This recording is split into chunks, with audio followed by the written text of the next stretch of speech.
بسم اللہ الرحمن الرحیم۔ سامعین و ناظرین، آج ایک مرتبہ پھر سوال و جواب کی کلاس کے ساتھ میں آپ کی خدمت میں حاضر ہوں۔ پہلے یہ ہوتا ہے کہ بچے مجھ سے سوال کرتے ہیں، لیکن آج میں اپنے جوان بچوں سے سوال کروں گا کہ کیا ان کو علم دین کی کچھ سمجھ ہے یا نہیں ہے۔ یہ بچے تمام بچوں کی ترجمانی کرتے ہیں۔ ایسے سمجھ لیں کہ یہ دو بچے ہماری تمام مسلمانوں کی جوانوں کی جو نسل کا حال ہے کہ وہ ان کو کتنا علم دین پتہ ہے۔ اگر ان سے سوال ہوگا، اگر یہ جواب دے دیتے ہیں تو یہ تمام نوجوانوں کی ان بچوں کی ترجمانی ہوگی کہ ہمیں کتنا علم دین کا پتہ ہے۔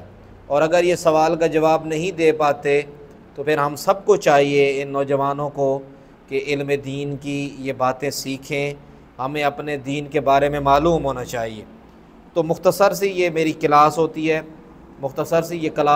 اور کوشش یہ ہوتی ہے کہ ہمارے نوجوانوں کو علم دین کی سمجھ آ جائے، خصوصاً بزرگوں کو جو معلوم ہے وہ اس کے اوپر عمل کرتے جائیں۔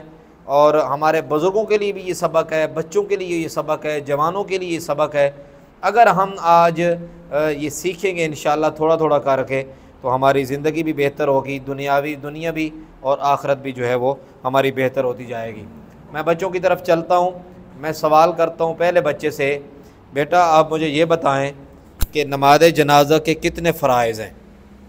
صرف یہ آپ نے بتانا ہے کہ نماز جنازہ کے کتنے فرائض ہیں، اور اگر ہیں تو کون کون سے ہیں؟ جی اس کے بارے میں نہیں، وہ اونچا بولیں۔ اس کے بارے میں معلوم نہیں ہے۔ معلوم جی۔ نماز جنازہ کے 2 فرائض ہیں۔ نماز جنازہ کا پہلا یعنی کہ جو فرائض ہے وہ ہے تکبیر تحریمہ، جو کہ ہم لوگ کہتے ہیں نماز جنازہ کے تقریباً وہ کہنا یعنی کہ فرائض ہے۔ اور دوسرا فرائض اس کا یہ ہے کہ اس کی نیت کرنا لازمی ہے۔ دیکھیں جی، ایک بچے نے مجھے یہ جواب دیا ہے کہ نہیں معلوم، دوسرے بچے نے کہا کہ یعنی غلط جواب دیا۔ تو نماز جنازہ کے فرائض 2 ہیں، ٹھیک ہے جی، ایک بات تو اس کی ٹھیک ہے کہ نماز جنازہ کے 2 فرائض ہیں۔ دیکھیں یہ علم دین پڑھنے والے، اس میں ہمارا قصور ہے۔ اگر ہمارے بچوں کو جواب نہیں آتے، اور آج میں نے یقین کریں بھئی میں نے صرف اس لیے کلاس لگائی، میں نے کہا کہ جی میں بتاؤں گا نہیں، آپ نے خود سے اب ہمارے بچوں کے یہ ذہن میں سوال اٹھیں گے، وہ پوچھیں گے تو پھر آئیں گے۔ اور دوسری بات ہے، اگر ہمارے اسکولوں میں، کالجز میں، مدارس میں بھی اگر یہ چیزیں بتائی جائیں گی تو بچوں کو آئیں گی، اگر نہیں بتائی جائیں گی تو وہ ساری زندگی ایسے ہی رہیں گے۔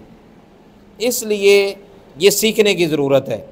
تو اگر آپ لوگوں کو بھی ان سوالوں کا جواب جو میں بتا رہا ہوں اگر آپ کو معلوم تھے یا ہیں تو آپ ضرور کمنٹس کریں کہ جی شکر ہے ہمیں ان باتوں کا پتہ تھا۔ اگر نہیں معلوم تو پھر ہمیں بتائیں کہ یہ ہماری کلاس نے آپ کو فائدہ دی ہے، اور یہ زیادہ سے زیادہ ہماری ویڈیو آگے شیئر کریں تاکہ ہمارا یہ پیغام علم دین کا آگے سے آگے پہنچنا چاہیے۔ جو ثواب مجھے حاصل ہو رہا ہے وہ آپ کو بھی حاصل ہونا چاہیے۔ نماز جنازہ کے 2 فرائض ہیں۔ کتنے فرائض ہیں؟ 2۔ کون کون سے ہیں؟ پہلا فرض ہے قیام، کھڑا ہونا۔ نماز جنازہ کا پہلا فرض کیا ہے؟ کھڑا ہونا، بغیر کسی مجبوری کی، یعنی اگر آپ کو عذر درپیش ہے تو پھر یہ جو فرض ہے یہ ختم ہو جاتا ہے، یہ ہمارے اوپر لازم نہیں ہوتا، ٹھیک ہے جی۔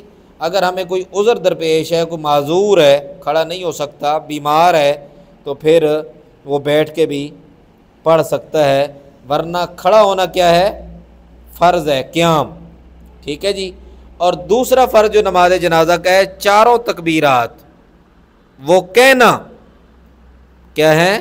فرض ہیں۔ اللہ اکبر، اللہ اکبر، صرف امام کے لیے نہیں بلکہ تمام مقتدیوں کے لیے، جو پیچھے پڑھنے والے ہیں، جو امام کی اقتداء کر رہے ہیں، ان کے لیے اللہ اکبر کہنا فرض ہے۔ سامعین آپ نے سن لیا ہوگا، یقیناً آپ نے یہ دیکھ لیا ہوگا کہ پتہ چل گیا ہوگا کہ نماز جنازہ کے 2 فرائض ہیں۔ پہلا فرض قیام، اور دوسرا 4 تکبیرات دل میں کہنا یا زبان سے کہنا، یہ کیا ہے؟ فرض ہیں۔ اگر آپ نہیں کہیں گے تو آپ کا فرض رہ جائے گا اور نماز جنازہ ادا نہیں ہوگی۔ سمجھ آ گئی؟ اس لیے سامعین ناظرین آپ یہ سن لیں۔ اور کوئی آدمی نماز جنازہ میں بعد میں آ کے ملا، جس طرح کہ ہم نماز میں آ کے بعد میں ملتے ہیں، دوسری رکعت میں، تیسری میں، چوتھی میں، تو ہم وہ امام جب سلام پھیر لیتا ہے تو ہم بعد میں ادا کر لیتے ہیں۔ لیکن اگر نماز جنازہ میں بعد میں آ کے ملا تو پھر وہ کیا کرے؟ یعنی اگر اس کی 2 تکبیرات نکل چکی تھیں، 3 نکل چکی تھیں، وہ بعد میں چوتھی میں آ کے مل گیا، تو اب وہ کیسے ادا کرے گا؟ جب نماز جنازہ میں امام سلام پھیر لے تو وہ ادھر ہی کھڑے کھڑے تینوں تکبیرات، یا 2 رہ گئیں یا 1 رہ گئیں، وہ تکبیرات ادھر ہی کھڑے کھڑے بول دے گا۔ یعنی 1 رہ گئی ہے تو وہ کہے گا اللہ اکبر، سلام پھیر دے۔ 2 رہ گئی ہیں تو وہ کہے گا اللہ اکبر، اللہ اکبر، سلام پھیر دے خود ہی۔ اور اسی طرح 3 رہ گئی ہیں تو وہ 3 کہہ کر، کیونکہ یہ فرض رہ رہا ہے تو ان فرائض کو ادا کرنا ضروری ہے، اس لیے وہ اس طرح اپنا فرض ادا کر لے گا، نماز جنازہ ادا ہو جائے گی۔ یقیناً آپ کو یہ میری بات سمجھ بھی آئے ہوگی اور فائدہ بھی حاصل ہوا ہوگا۔ اور اگر فائدہ حاصل ہوا ہے تو براہ کرم اتنا کر دیں، اس کو لائک بھی کریں، اس کو کومنٹس بھی اس کے اوپر کریں اور آگے بھی بھیجیں۔ انشاءاللہ ہم سب کو اس کا فائدہ حاصل ہوگا اور ثواب حاصل ہوگا۔ دوسرا اور آخری کویشچن ہے بیٹا، اس چیز سے آپ لوگوں نے گھبرانا نہیں ہے، آپ کی وجہ سے تمام لوگوں کو ہمارا پیغام جا رہا ہے۔ اتنا بتا دیں کہ نماز قصر جو ہوتی ہے وہ کون سی نماز ہوتی ہے اور وہ ہم کیسے ادا کرتے ہیں؟ نماز قصر ایک نماز ہوتی ہے، وہ کون سی نماز ہے جی؟ عصر کی نماز نماز قصر جی، موبائل اوپر رکھیں جی، فل بن رہی ہے، آواز آ رہی ہے جی؟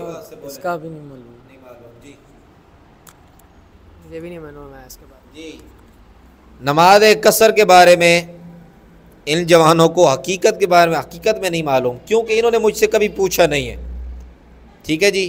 اور یہ اگر علم دین پڑھنے والے بچوں کا یہ حال ہے، یعنی مدرسے میں پڑھتے ہیں، تو جو ہمارے اسکولوں میں اور کالجوں میں اور جو دنیاوی تعلیم پڑھنے والے لوگ ہیں ان کو یقیناً نہیں معلوم ہوگا۔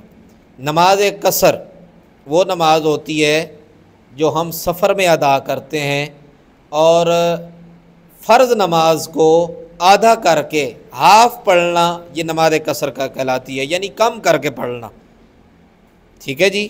جو سفر کی نماز ہے، جو ہم سفر میں پڑھتے ہیں، اسے کیا کہتے ہیں؟ نماز قصر، ٹھیک ہے جی۔ نماز قصر یہ نماز وہ نماز ہوتی ہے جو ہم سفر میں پڑھتے ہیں، سمجھ آ گئی؟ اور اسے ہم فرض نماز کو ہاف کر کے پڑھتے ہیں، ٹھیک ہے جی۔ یہ صرف فرض نماز میں قصر ہوتی ہے۔ مثال کے طور پر 4 رکعت والی جو نماز ہے ہم اسے 2 کر کے پڑھتے ہیں، 2 فرائض پڑھتے ہیں، ظہر ہے، عصر ہے، عشاء ہے۔ تو مغرب کی نماز میں قصر نہیں ہوگی، فجر کی نماز میں نہیں ہوگی، اور یہ صرف فرائض میں ہوتی ہے، ٹھیک ہے جی۔ اسی طرح نہ واجبات میں ہوگی، یعنی ایک وتر ہے جو واجب ہیں ان میں بھی نہیں ہوگی، اور سنت میں بھی نہیں ہوگی، ٹھیک ہے جی۔ سنت تو ویسے بھی جو ہے وہ لازم نہیں آتی، اگر ٹائم ہو تو پڑھ لی جائیں، اگر ٹائم نہیں ہے یا ٹائم کم ہے تو ان کو چھوڑ دیا جائے، کیونکہ فرائض میں جو ہے وہ ہمیں اس لحاظ کی چھوڑ دی گئی ہے۔ اللہ رب العالمین سے دعا ہے اللہ تعالی ہمیں علم دین سمجھنے کی توفیق عطا فرمائے، اور اگر آج کی ویڈیو ہماری آپ کو اچھی لگی ہے، اس سے فائدہ حاصل ہوا ہے، تو آپ اس کو ضرور آگے پہنچائیں اور اسے روزانہ دیکھیں۔ انشاءاللہ یہ سلسلہ چلتا رہے گا۔ اللہ رب العالمین سے دعا ہے اللہ تعالیٰ میں مستقل مزاجی نصیب فرمائے۔ والسلام۔